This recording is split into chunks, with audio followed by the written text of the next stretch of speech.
धनतेरस और दिवाली से ठीक पहले सोने चांदी के दामों में जबरदस्त उछाल देखने को मिल रहा है। रहे, लेकिन धनतेरस क्यों मनाया जाता है? कल्चर, मुझे उनके इवेंट्स और कल्चर बहुत अट्रैक्ट करता है। की जाती है आरती अरदास के बाद फिर दिए जलाते हैं, पटाखे जलाते हैं। पटना के सराफा बाजार में सोना 1,30,000 रुपए प्रति 10 ग्राम के पार पहुंच गया है, जबकि चांदी ने नया इतिहास रचते हुए रिकॉर्ड तोड़ स्तर छू लिया है। इस कारण देवता परेशान हो गए। हे देवगण, असुरों ने फिर से स्वर्ग पर आक्रमण कर दिया है। लेकिन उनके कुछ इवेंट्स ऐसे हैं जैसे Diwali, even though religious point से नहीं, लेकिन वो सारी चीज। तुम्हारी कमजोरी का कारण अमृत का अभाव है। यदि तुम्हें अमृत मिल जाए तो तुम पुनः शक्तिशाली हो जाओ। चांदी ने 1,90,000 के आंकड़े को भी पार कर लिया है। रफ्तार ऐसी है कि 2 लाख रुपए प्रति किलो होने में ज्यादा समय नहीं लगेगा। बहुत अट्रैक्ट करती है, तो आई रियली वांट कि हम somehow उस चीज को सेलिब्रेट करें, रिलीजन को साइड पे रख के। दिल्ली लाहौर तो ले गए दिल्ली ले जी, दिवाली सेलिब्रेट की जा रही है। और मुझे ये बताएं, दिवाली के बारे में थोड़ा सा बताएं, क्या क्या गीत बजने लगता है और प्रकाश झिलमिलाता है। देखो, समुद्र से दिव्य रत्न निकल रहे हैं। लक्ष्मी माता, ऐरावत, कामधेनु, कल्प वृक्ष, हीरे, सोने। क्योंकि पजीर आई के लिए इनकी खुशी में शामिल हो। ये तो अभी पाकिस्तान की बात की जाए, इनमें तो कॉमन है। अच्छा। बहुत ज्यादा होता है। नमस्कार दोस्तों, फेस्टिवल सीजन शुरू हो गया है। धनतेरस, छोटी दिवाली, बड़ी दिवाली, और जब भी धनतेरस आता है तो हर साल सबसे बड़ा सवाल यही होता है कि भाई इस फेस्टिवल सीजन में धनतेरस में कितनी की खरीदारी लोगों ने की है।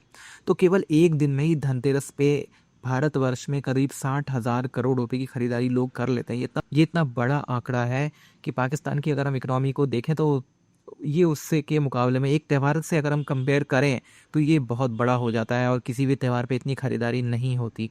तो पाकिस्तानी जब ये सुनते हैं कि इतनी खरीदारी धनतेरस पे, दिवाली के फेस्टिवल में केवल धनतेरस के एक दिन में हो जाती है 60,000 करोड़ की, तो पूरी तरह से शॉक हो जाते हैं। साथ ही साथ इस वीडियो में हम देखेंगे कि धनतेरस मनाया क्यों जाता है और पाकिस्तानी रिएक्शन क्या है। तो इस वीडियो को अंत तक जरूर देखिएगा। वीडियो अच्छा लगे तो लाइक और शेयर जरूर करें, चैनल को सब्सक्राइब करना ना भूलें और बेल का आइकन प्रेस करते हैं लेटेस्ट नोटिफिकेशन भी। आइए आगे बढ़ते हैं इस वीडियो में। लेकिन धनतेरस क्यों मनाया जाता है, आइए जानते हैं इस कहानी में।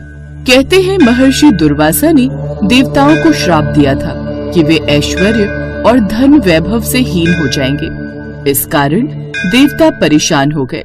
हे देवगण, असुरों ने फिर से स्वर्ग पर आक्रमण कर दिया है। हमारी शक्ति दिन प्रतिदिन घटती जा रही है। क्या कोई उपाय नहीं बचा? हे देवराज, हम सबने तप किया, यज्ञ किए, परंतु बल घट ही रहा है। लगता है अब हमारी विनाश की घड़ी आ पहुंची है। अब सभी देवता निराश होकर विष्णु भगवान के पास जाते हैं। हे भगवान विष्णु, हमें आपकी शरण चाहिए। असुर हमें पराजित कर रहे हैं, कृपया मार्ग दिखाइए। देवताओं, भय मत करो, तुम्हारी कमजोरी का कारण अमृत का अभाव है। यदि तुम्हें अमृत मिल जाए तो तुम पुनः शक्तिशाली हो जाओगे। अमृत? पर वो हमें कहाँ से मिलेगा प्रभु? अमृत क्षीर सागर में छिपा हुआ है। तुम्हें असुरों के साथ मिलकर समुद्र मंथन करना होगा। उसी से अनेक रत्न और अंततः अमृत प्रकट होंगे। असुरों के साथ मिलकर? यह तो असंभव है। असंभव कुछ नहीं। जब उद्देश्य कल्याण का हो तो सहयोग ही सबसे बड़ा साधन है। अब जाओ और अमृत मंथन की तैयारी करो। देवता झुककर आदेश का पालन करने का प्रण करते हैं और कुछ देर बाद क्षीर सागर पहुँच जाते हैं। इधर असुर भी उस जगह पहुँच चुके थे। देवता, आज से हम तुम्हारे साथ हैं, शत्रु नहीं। लेकिन ध्यान रखना, जो अमृत निकलेगा वो हमारा होगा। अमृत सबका होगा, हमें समान रूप से बांटना होगा। चलो विवाद छोड़ो और कार्य आरंभ करो, समय मूल्यवान है। मंदराचल पर्वत को मंथन दंड बनाया जाता है। वासुकी नाग को रस्सी, जिसके बाद मंथन शुरू होता है। एक तरफ असुर थे और एक तरफ देवता। दोनों के बीच अमृत के लिए खींचातानी शुरू हो जाती है। काफी देर तक ये खींचातानी चलती रही। कुछ देर बाद धीरे धीरे पर्वत समुद्र में डूबने लगता है। हे भगवान, पर्वत नीचे जा रहा है, हम हार जाएंगे। प्रभु हमारी रक्षा करो। तभी भगवान विष्णु कूर्म अवतार लेकर पर्वत को अपनी पीठ पर थाम लेते हैं। मत डरना देवताओं, मैं तुम्हारे साथ हूँ। मंथन जारी रखो। असुर और देवता दोनों मिलकर मंथन करते हैं। समुद्र से विविध रत्न निकलने लगते हैं। संगीत बजने लगता है और प्रकाश झिलमिलाता है। देखो समुद्र से दिव्य रत्न निकल रहे हैं। लक्ष्मी माता, ऐरावत, कामधेनु, कल्प वृक्ष, हीरे, सोने। अब एक एक कर उसमें से उत्पन्न हुए 14 रत्न, जैसे कि हलाहल विष, ये सभी प्राणियों के लिए घातक था, जिसे पीकर भगवान शिव नीलकंठ कहलाए। कामधेनु गाय यानी पवित्र गाय, ऐरावत हाथी यानी इंद्र का वाहन, उच्चैश्रवा घोड़ा एक दिव्य सफेद घोड़ा, कौस्तुभ मणि एक चमकीला रत्न, कल्प वृक्ष इच्छाएं पूरी करने वाला वृक्ष, अप्सरा रंभा एक दिव्य नृत्यांगना, माता लक्ष्मी धन और ऐश्वर्य की देवी, वारुणी एक प्रकार की मदिरा, चंद्रमा 5 जन्य शंख, पारिजात वृक्ष, शारंग धनुष, अमृत कलश जिससे देवता अमर हुए। इतना सब देखकर सभी असुर लालच से भर गए। इन सब पर हमारा अधिकार है।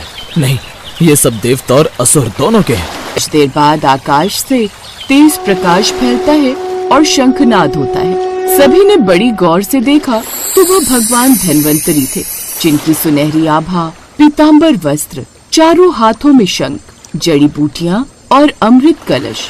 सभी देवतागण उन्हें प्रणाम करते हैं।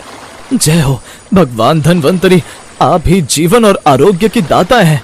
तभी असुर धन्वंतरी से अमृत छीन लेते हैं। नहीं, अमृत हमारा अधिकार है, हमें दो। ये देख सभी देवतागण क्रोधित हो जाते हैं। प्रभु, अब क्या होगा? सभी देवतागण भगवान को याद करने लगते हैं। तभी विष्णु भगवान प्रकट होते हैं और मोहिनी रूप धारण करते हैं, जो कि अद्वितीय सुंदर स्त्री का रूप होता है। उन्हें देख सभी असुर उनकी ओर आकर्षित हो जाते हैं। तुम कौन हो सुंदरी? मेरा नाम मोहिनी है। ओ असुरों, मैं यह अमृत समान रूप से बांट दूंगी, पर जो अनुशासन नहीं मानेगा उसे कुछ नहीं मिलेगा। जैसा आप कहें देवी। अब मोहिनी पहले देवताओं को अमृत पिलाती है और असुर तो मुग्ध होकर उन्हें देखते रह जाते हैं। कुछ ही देर में सारा अमृत देवताओं को ही बांट दिया जाता है, जिससे वो अमर हो जाते हैं। साथ ही उन्हें काफी धन और दौलत भी मिलता है। जय श्री विष्णु, जय धन्वंतरी भगवान। ऐसा कहकर धन्वंतरी अंतर्ध्यान हो गए। गुरुदेव, क्या यह वही तिथि है जब धनतेरस मनाई जाती है? हाँ वत्स, उसी दिन भगवान धन्वंतरी प्रकट हुए थे, इसलिए इसे धन्वंतरी त्रयोदशी कहा जाता है। समय के साथ यह धनतेरस नाम से प्रसिद्ध हुआ। किल्ली लाहौर तो ले गए दिल्ली। ले जी, दिवाली सेलिब्रेट की जा रही है। और अच्छा मुझे ये बताएं, दिवाली के बारे में थोड़ा सा बताएं, क्या क्या त्यौहार होते हैं? सबसे पहले पटाखे और मिठाइयाँ तो बांटी जाती हैं, उसके बाद पटाखे, मिठाई और बड़ा जश्न वगैरह होता है। सही। और हर साल हम लोग ना यहाँ पे आते हैं दिवाली मनाने के लिए। आप किधर से हैं? लाहौर से? सबसे पहले तो आपको हैप्पी दिवाली। हैप्पी दिवाली, आपको भी हैप्पी दिवाली। तो आज हम सेलिब्रेट कर रहे हैं। गवर्नमेंट हमारे साथ पूरा ताउन कर रही है यार, हमारे वक्फ बोर्ड के। मैंने आपकी एक बात सुनी, जब आप इंटरव्यू दे रहे थे किसी चैनल को, तो मैंने आपका सुना, आपने कहा कि शॉर्ट भी रिकॉर्ड किया आप, जैसे उनके साथ बैठ के सेलिब्रेट कर रहे थे दिवाली। तो सर मुझे ये बताएं, कैसा फील हो रहा था? क्या आपको लगता है कि इस तरह हिंदू मुस्लिम जो ब्रदर हैं, इनको साथ मिलकर त्यौहारात मिलाना चाहिए, प्यार बढ़ता है? जी बहुत अच्छे। फर्स्ट ऑफ ऑल तो मैं हैप्पी दिवाली पे सब हिंदू कम्युनिटी को हैप्पी दिवाली कहूँगा। और ये त्यौहारात मैं बहुत इधर काफ़ी अरसे से आने वाला हूँ, पुराना इधर से। यहाँ की जो भजन पार्टी है वहाँ पे मैं परफॉर्म करता हूँ। मेरा शौक़ है। एक्चुअली मैं हूँ तो मुस्लिम, लेकिन सभी मुसलमान और भाइयों को हिंदू कम्युनिटी में भी इन लोगों की पजीराई के लिए, इनकी खुशी में शामिल हो। ये तो अभी पाकिस्तान की बात की जाए, इनमें तो कॉमन है, बहुत ज़्यादा होता है।